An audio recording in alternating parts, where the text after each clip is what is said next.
डेरा सच्चा सौदा के वोट बैंक पर लगी हैं नेताओं की निगाहें।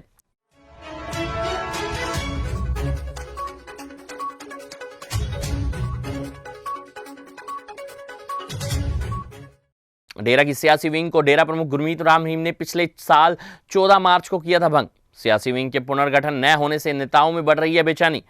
जी हां, प्रत्येक संसदीय चुनाव एवं विधानसभा चुनाव में खास भूमिका अदा करने वाले डेरा सच्चा सौदा की राजनीतिक विंग को भंग करने के बाद फिर से गठित नहीं किया गया। संसदीय चुनाव को करीब 3 माह का समय रह गया और ऐसे में डेरा की सियासी विंग के पुनर्गठित न होने की सूरत में यहां अनुयायी असमंजस में है तो डेरा के वोट बैंक पर टकटकी लगाए बैठे नेताओं में भी बेचैनी है। उल्लेखनीय है कि डेरा सच्चा सौदा का मुख्यालय सिरसा में है। 1948 में मस्ताना महाराज ने डेरा की स्थापना की। 1960 में शाह सतनाम इस डेरे के गद्य निशीन बने। इसके बाद 23 सितंबर 1990 को गुरमीत राम रहीम इंसा डेरा प्रमुख बने थे और 25 अगस्त 2017 को उन्हें साध्वी यौन शोषण मामले में सजा सुनाई गई थी। तब से लेकर वे लगातार जेल में ही हैं। फिलहाल डेरा प्रमुख गुरमीत राम रहीम इंसा पैरोल पर जेल से बाहर आए हुए हैं और वे उत्तर प्रदेश के बरवाना आश्रम में ही हैं और ऐसी संभावना है कि संसदीय चुनाव से पहले या तो राजनीतिक विंग का पुनर्गठन किया जा सकता है या फिर डेरे की ओर से सांकेतिक रूप से अपने श्रद्धालुओं को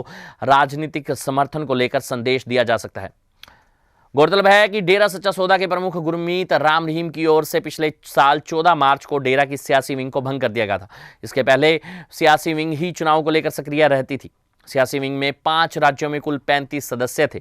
चुनाव के वक्त विंग के पदाधिकारी बैठक करने के अलावा डेरा अनुयायियों से फीडबैक भी लेते थे और उसके बाद ही समर्थन का फैसला किया जाता था। अब विंग के भंग होने का सूरत में डेरे का क्या सियासी रुख रहता है, यह प्रश्न बना हुआ है। राजनेताओं में इस बात को लेकर बेचैनी का आलम है कि आखिर डेरा प्रमुख किस पक्ष में है और कब फैसला लेते हैं। कई चुनावों में विभिन्न दलों को डेरे ने दिया था सीधा समर्थन। जी हां, गौरतलब है कि पंजाब के 2007, 12 और 17 के विधानसभा चुनाव में डेरा ने सीधे रूप से समर्थन देने का फैसला किया था। इसके अलावा साल 2014 के लोकसभा व अक्टूबर 2014 के हरियाणा विधानसभा चुनाव में डेरा सच्चा सौदा ने खुलकर भाजपा का समर्थन किया था। 2019 में भी डेरा की ओर से अलग अलग संसदीय सीटों पर अलग अलग उम्मीदवारों को समर्थन दिया गया था। साल 2014 के लोकसभा चुनाव में सिरसा सीट से अप्रत्यक्ष रूप से चुनाव से कुछ ही दिन पहले डेरा ने कांग्रेस को समर्थन दिया था, लेकिन कांग्रेस यहां बड़े अंतर से चुनाव हार गई थी। उसके बाद 2014 के विधानसभा चुनाव में डेरा ने प्रत्यक्ष रूप से भाजपा को समर्थन दिया था। उस समय प्रदेश में भाजपा ने पहली बार अपने दम पर 47 सीटें जीतकर सरकार बनाई थी। गौरतलब है कि 2006 में डेरा सच्चा सौदा की ओर से राजनीतिक विंग बनाई गई है और विंग में हरियाणा, पंजाब, राजस्थान, उत्तर प्रदेश व हिमाचल प्रदेश से 35 सदस्य बनाए गए हैं। वर्ष 2007 के पंजाब विधानसभा चुनाव में पहली बार प्रत्यक्ष रूप से डेरा की विंग ने कांग्रेस को समर्थन दिया। इसके बाद वर्ष 2012 में भी डेरा ने कांग्रेस को समर्थन दिया। मालवा बेल्ट में जहां करीब 65 विधानसभा क्षेत्र हैं और इन क्षेत्रों में डेरे का प्रभाव माना जाता है, उस समय कांग्रेस को समर्थन देने के बावजूद श्रोमणी अकाली दल भाजपा की सरकार बनी। 2012 के चुनाव में मालवा बेल्ट में श्रोमणी अकाली दल को 33 सीटें मिली। इसी तरह से 2017 के पंजाब विधानसभा चुनाव में डेरा ने श्रोमणी अकाली दल को समर्थन दिया था। इसके अलावा डेरा में हरियाणा, पंजाब के अलावा देश के अनेक बड़े नेता अतीत के चुनाव में डेरे में दस्तक दे चुके हैं और अब आगामी चुनाव को मद्देनजर विभिन्न दलों के नेताओं का डेरा में आगमन शुरू हो गया। डेरे में फिर से बढ़ने लगी है चहल पहल।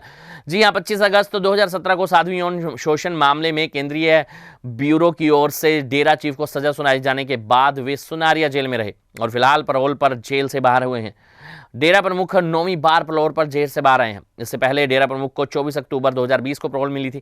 इसके बाद 21 मई और दूसरी बार 7 फरवरी 2022 को तीसरी उस समय पैरोल मिली थी। इसी तरह से जून 2022 में, अक्टूबर 2022 में, पिछले साल 21 जनवरी एवं 20 जुलाई के अलावा नवंबर में पैरोल मिली थी।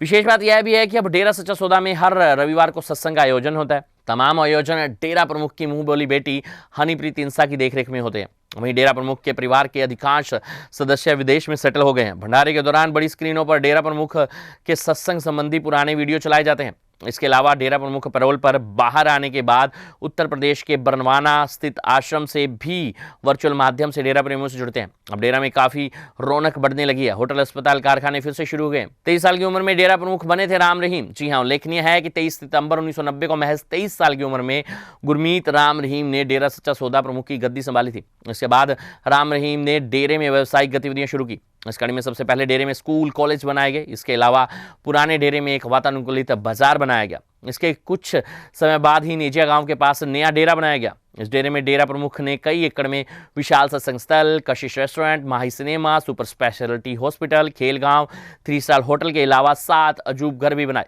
इस डेरे में कुल 10 गेट हैं और यह डेरा काफी जमीन पर स्थापित है।